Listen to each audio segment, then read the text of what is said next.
Really, both of you, Sylvie and Leah, what sophisticated and thoughtful divrei Torah. You both won the Parsha lottery, probably the most famous Torah portion of all, and you both chose to take our epic story and ask incredibly difficult questions that affect us deeply today.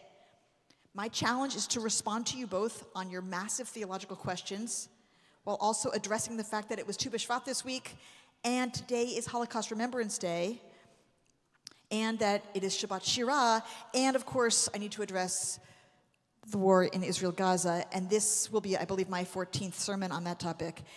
And I'm going to try to do all of this in under 10 minutes. Ready, set, go. Sylvie, in this Parsha, you showed us that God ruled with violence and fear. But unlike Pharaoh, God also ruled with respect. And what respect looked like was caring about the needs of the Israelites. Indeed, the word yirah, as you told us, means both fear, the fear that the Israelites had for God from seeing the violence against the Egyptians and God's might, and the song they sing at the sea reflects that fear about might and God's power, but it's a song primarily of awe. And the other meaning, as you taught us about the word yirah, is awe. That God's power enabled the defeat of their tormentors. And also God loved and cared for them enough to save them. So they're singing in awe that there's a force in the universe that is both so powerful and therefore dangerous, but also so caring. Who are they, finite human beings, slaves even, to be cared for in that way? That is the awe or the wow that fuels the Song of the Sea. That is the wow of you, mighty, unimaginable force. You care about us? That wow aligns with the Avot and Gevurot prayer that we prayed earlier, in which we describe God as using God's might, as I mentioned at the time, to care for the most vulnerable in the society. And we sing those prayers to remind us to emulate that example, to use our power, whatever power we have, for the purpose of caring for others, in particular the vulnerable. And that's the kind of power that is worthy of respect, just as you taught us, Sylvie. Now, Leah, you asked, what happened to this God who splits the sea for slaves to go free? Where was this God during the Holocaust? And where was this God on October 7th? And where is this God now?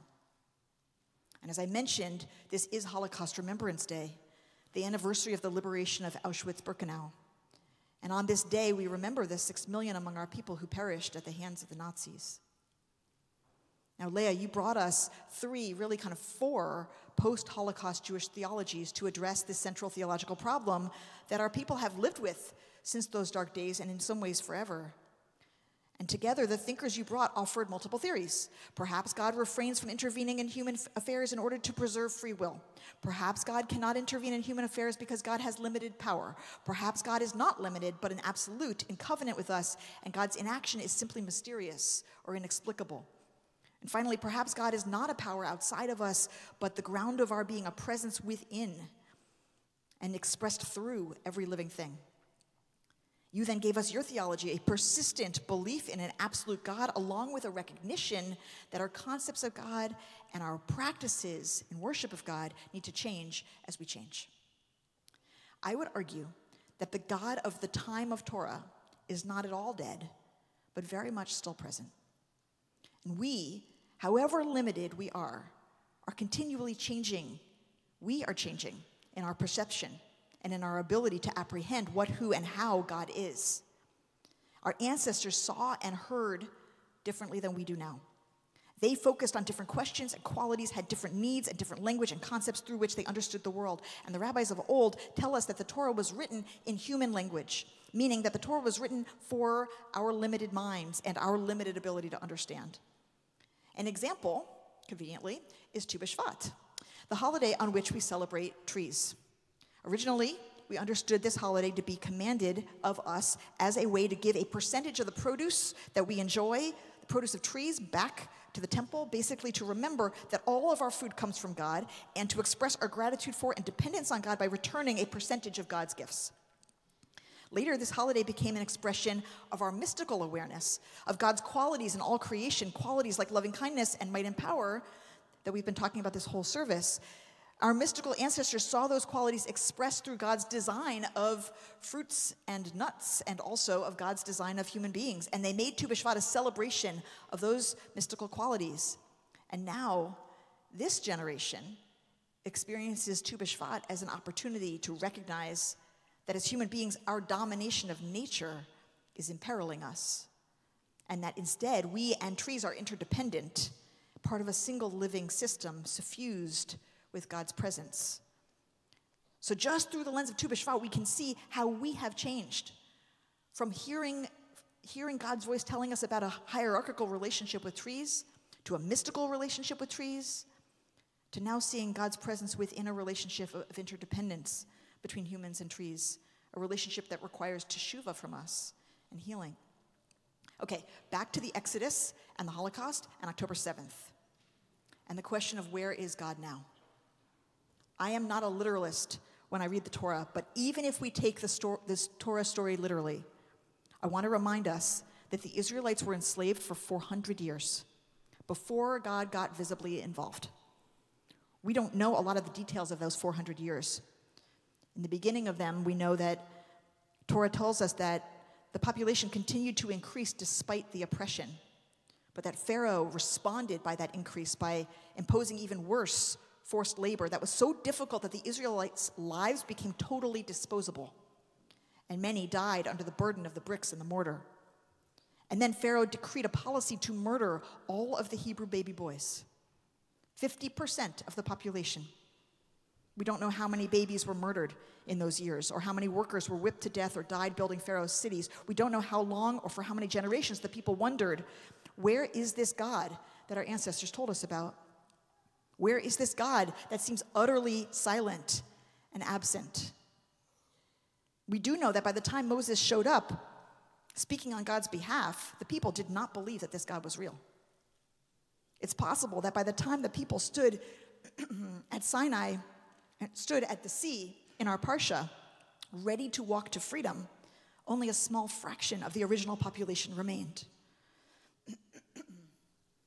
Maybe it was not too dissimilar to the remnant of world Jewry that was still alive at the end of the Holocaust and the day when the camps were liberated.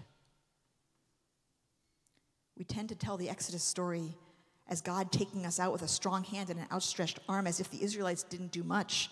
But we could also tell the story emphasizing human action, like the Israelites putting blood on their doorposts, or like Moses repeatedly going to Pharaoh, or like Nachshon's courageous choice to walk into the sea until it reached his throat. We could choose to see God in the Allied armies and the Russian winter, and also the righteous Gentiles and the resistance fighters and the ghetto uprisings. And I'm not saying that we should just wait and see, and eventually in 400 years the next sea will split.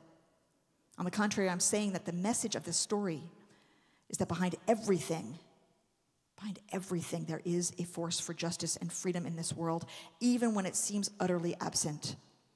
And some aspects of that force run through our bodies and our hearts and our minds. And I'm saying that we have no idea how the horrors of the 20th century or this century compare to the horrors of this story. I'm saying that this story tells us that what seems totally impossible is actually possible. That when it seems there is no hope, that there is actually hope. I'm saying that when we look at Israel right now, everything, absolutely everything, seems terrible. And for many, the pathway out from here seems impossible. The freeing of the hostages might sometimes seem impossible. The end of Hamas's reign of terror might sometimes seem impossible. The end to the humanitarian crisis in Gaza might sometimes seem impossible. The end to the war might sometimes seem impossible. The destruction of all the tunnels and the rebuilding of Gaza for life and the well-being of Palestinians might sometimes seem impossible. The rebuilding of southern Israel and the restoration of Israelis' sense of security might sometimes seem impossible. The end of Hezbollah's reign of terror might sometimes seem impossible. The end of the Houthis' reign of terror might sometimes seem impossible. The end of Iran's reign of terror might sometimes seem impossible. The end of global anti-Semitism does often seem impossible. The worldwide acknowledgement of the Jewish people's right to safe self-governance in our ancient homeland sometimes seems impossible. The end of Islamophobia and racism in Israel and here sometimes seems impossible. The establishment of a democratic, accountable, peace-seeking Palestinian government in Gaza might sometimes seem impossible. The establishment of a democratic, accountable, peace-seeking Palestinian government in the West Bank might sometimes seem impossible. The election of a democratic, accountable, peace-seeking government in Israel might sometimes seem impossible. The end of right-wing and religious extremism in Israel might sometimes seem impossible. The removal of the Israeli settlers and the Israeli settlements from the West Bank might sometimes seem impossible. The design of an agreement to a two-state solution that is just and coherent and secure, granting both peoples freedom and self-determination and safety, might sometimes seem impossible. But you could argue, and some do, that we are closer to that two-state solution today than we've been in our lifetimes. That is exactly why we have this Torah portion. That is exactly why we sing the song of this portion every morning and every night. Because it is so difficult to believe that the seemingly impossible is actually possible. But nothing that I just listed is actually impossible. Everything that I just listed is actually possible. This Torah portion is our declaration that when it all seems utterly hopeless, we must hope. We are the people who tell this story and sing this song and pray this prayer again and again and again and again every single day because we know that hope is everything, that life is change, that our people have seen the impossible become possible, and we will always believe that it can happen again. We don't know much of anything about how God works or why the world is full of horror and evil, and still we assert that in the biggest of pictures, God is aiming us and pulling us and enticing us and impelling us and our world toward justice, toward freedom, and yes, even toward peace. Shabbat shalom.